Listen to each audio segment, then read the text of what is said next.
Бәріңе сәлем, Қасыновадағы Қарағанды университеті сіздермен бірге. Және мен 2-ші курс студенті Мұрадәлі Мархабат. Қаңтар айының ұлттық бірыңғай тестілеуі біздің университет базасында өткізілетін болады. Және мен сол емтихан блогына қалай бару керек екенін сіздерге көрсететін боламын. Ендеше кеттік!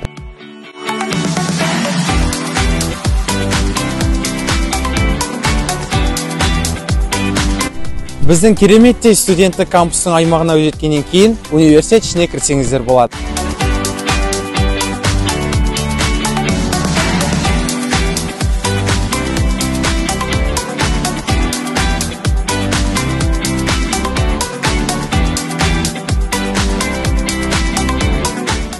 Бұл блогында сіздер өздеріңіздің сыртқы киімдеріңізді тапсырып, лото тапсыру блогына жылжысаңыздар болады. Ендеше кеттік!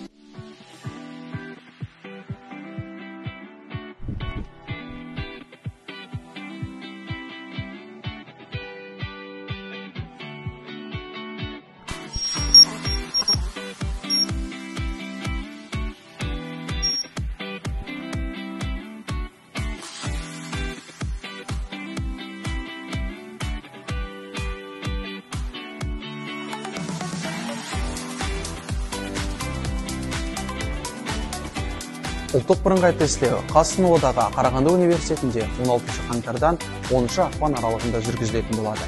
Барлық ұбт тапсырушы түлектерге тек сәттілік, естеріңізде болсын.